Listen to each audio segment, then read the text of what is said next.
You guys, we need to talk. Like, actually sit down and talk because I have been spiraling for the last 48 hours and I don't think I'm ever coming back. I was scrolling through TikTok, looking at the Coachella Weekend 1 and Weekend 2 footage, which, by the way, felt like a literal fever dream this year, and I noticed something. At first, I thought, okay, maybe it's just me. Maybe I'm just being a hater. But then I saw the comments. Then I saw the deleted videos. And then I saw the authentic creators getting plucked out of the dirt and dropped into luxury villas. And I realized something is deeply wrong. I'm sorry, but does anyone else feel like Coachella 2026 just had this dark energy? Like a heavy, toxic cloud was just sitting over the desert? I'm not even talking about the sandstorms or the heat. I'm talking about the vibes. It's like we've reached the final boss of influencer culture and the boss is just a giant, overpriced pile of disappointment. People are calling it a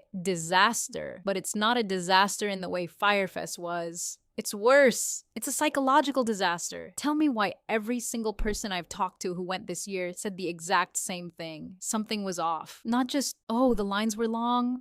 No. It was like everyone was there, but no one was there. Does that make sense? Like, you're standing in a crowd of thousands and everyone is just staring at their screens, checking their angles, making sure their $2,000 outfit looks effortless while they're literally sweating through their soul. But wait, it gets so much weirder than just bad vibes. Because while the influencers were out here trying to convince us they were having the time of their lives in these gated $50,000 a night compounds, the actual people, the humans, the car campers, the ones actually living it, were uncovering a pattern of scamming and chaos that makes me want to scream. Like, what is happening? Coachella was weird this year. Like, the vibes were off. I still had fun, but the vibes were not what they usually are. Like, I've never really understood when people are like, oh my God, like, it's overhyped. I feel like it's not hyped enough. I was like so excited to be there, dancing my ass off the whole time. The vibes were off. There was something weird about like the energy, like that I've never really like felt before. I know people always talk shit about weekend one being like, weekend one sucks. That's just like the influencer Olympics, whatever. I have never felt that more than this time. This is like my 9th Coachella. I've never felt that before. It was so packed. There were so many people. Nobody even, it seemed like people were just there just to be there. Obviously for the Justin set, obviously, but like even for other sets as well, like everybody was just standing around. I was like, what is going on? Like, do you guys not want to be here? Like, don't take up space. We walk in and immediately I felt a vibe. I didn't like it. It was weird, people scrambling everywhere. I waited 3 years to get into Coachella artist section, and it was nothing like I thought that it would be. At the time, I was like, yes, I got to see Justin Bieber in artist, like, yes. But did I?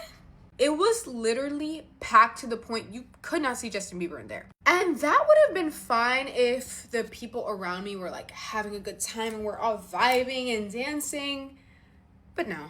I think transparently there is something so tea about being like, yeah, like Katseye was there and JT was there and this person was there and we're...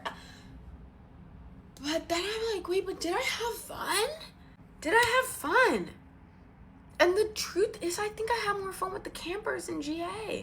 3 years, like really in my mind being like, no, I need this. And when I was in there, I genuinely was asking people, I was like, is this artist? It was packed. Nobody was having fun. No, everybody's stuck.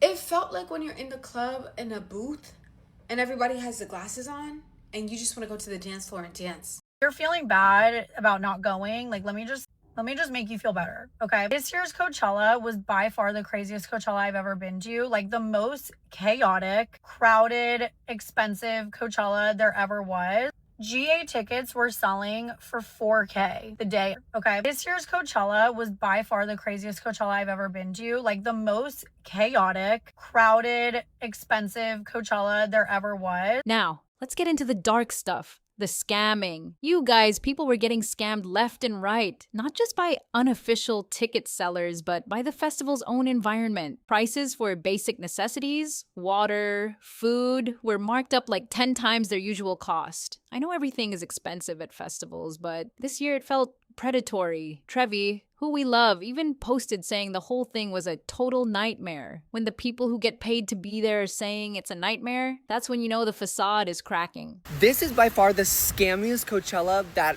has gone on in like years. Some of my personal friends who are Coachella veterans are being scammed out of thousands of dollars. The scammy motherfuckers, they are out here in the desert. They are like sidewinder snakes hiding in the sand waiting for you to just fucking attack. Now again, do I think it's the smartest thing in the world to Venmo or Zelle someone thousands of dollars before you have that thing in your hands? No! But again, people who were once reliable are no longer reliable, and the shit I have heard, it's nuts. I saw reports of people paying for VIP experiences that ended up being just a slightly less crowded dirt patch. People were being promised shuttles that never showed up. It's like the organizers knew they could charge whatever they wanted because it's Coachella and people would just swallow it. But am I the only one seeing this? Or are we finally starting to push back? And then we have the celebrity perspective. Even the famous people were over it. Aubrey Anderson Emmons, you know, Lily from Modern Family, she went and actually spoke out about it. She was talking about how it felt like nobody was present. Her whole point was that a music festival should be about, I don't know, music, connecting with people. Instead, it was just a giant backdrop for the internet. It starts to just feel really self-centered and like we're not actually there to connect with other people over our love for music or to dance or have fun. I swear, like there were some sets where people just weren't dancing at all. I feel like it's like frowned upon. And the comments on her video were so telling. People were like, go to weekend 2, that's when the real fans go. Because apparently weekend 1 is just the influencer Olympics where everyone competes for who can look the most expensive while being the most miserable. But even weekend 2 didn't escape the curse this year. Because of the Justin fever, the usual chill vibes of the second weekend were totally hijacked. It's like the festival has lost its identity. It's not a festival anymore, it's a content farm. And the farm is running out of soil, you guys. So a lot of people, and maybe if you're like, bitch, who are you? Like, why does somebody want to take a picture of you? Surprise, surprise, I was on a sitcom for like multiple years when I was really little and somehow people still recognize me from it. And so people come up to me and they would ask and I'd be like, I'm not doing pictures right now, but can I give you a hug instead? I would rather give somebody a hug and connect with somebody personally.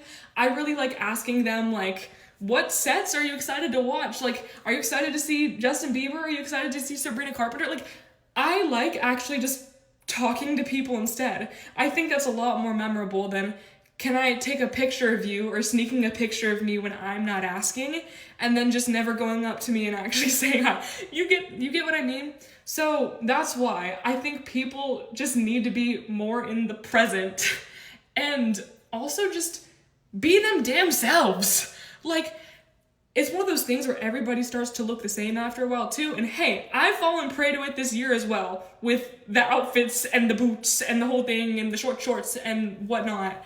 But it seems that if everybody's trying to do the exact same thing. And I think some level of authenticity needs to be brought back in social media culture and specifically at Coachella. Let's make it about the music again. Let's not make it about our like thousands of dollars of brand deals. I didn't go with the brand deal. Like I said, I was general admission. But this is where things get really interesting. This is where I started to see the pattern. While the big influencers were posting their curated, perfect photos, the internet was collectively bored. We've seen the Revolve Festival parties. We've seen the luxury gifting suites. It's tired, it's old, it's boring. Instead, the people who went viral, the car campers, the girls in the dusty tents, the people showing the actual grime of the festival. There was this one creator. She was posting her authentic car camping experience, looking a mess, having having a blast, just being a real person, and she blew up. And get this, Benefit Cosmetics saw her video, saw the comments saying, "This is the only content I care about," and they literally invited her to Weekend 2. I came to shower.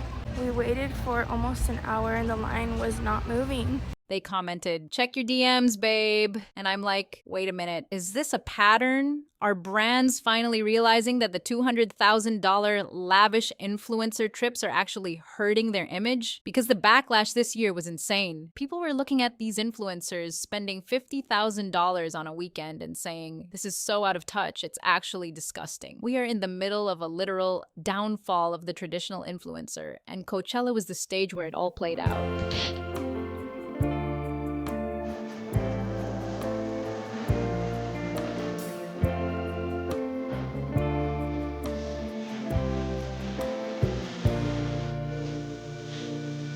Is this the end of Coachella as we know it? Or is it just the end of the influencer era? I think we're seeing a massive shift in what people actually want to consume. We don't want the $50,000 villa tour. We want to see the girl who forgot her hairbrush and is trying to wash her face with a water bottle in a parking lot. That feels real. The other stuff? It feels like a lie we're all tired of telling. Our situation, this is the pop-up that we have. Inside, we have this bamboo mat so your feet don't get dirty with the muddy grass. And we have our bucket filled with water. Today we're doing a house tour of the $83,000 Airbnb I bought for 3 nights at Coachella. I'm sorry, but I'm just over it. I'm over the fake vibes, I'm over the predatory pricing, and I'm definitely over the people who go to festivals just to look at their own reflections. But what do you guys think? Were you there? Did you feel that dark energy, or am I just spending too much time on the deep end of TikTok? Because the more I look into the scams and the disaster stories, the more I feel like this wasn't just a bad weekend. This was a turning point. Tell me in the comments, did Coachella finally jump the shark? Is the influencer bubble actually bursting, or are we just going to do this all again next year? I have so many more thoughts on this, especially about the specific brands that were shelling out millions just to get backlashed. But I'll save that for a part 2 if you guys want it. I love you guys so much. Stay safe, stay authentic, and please, if you're going to a music festival, actually listen to the music. Bye, guys!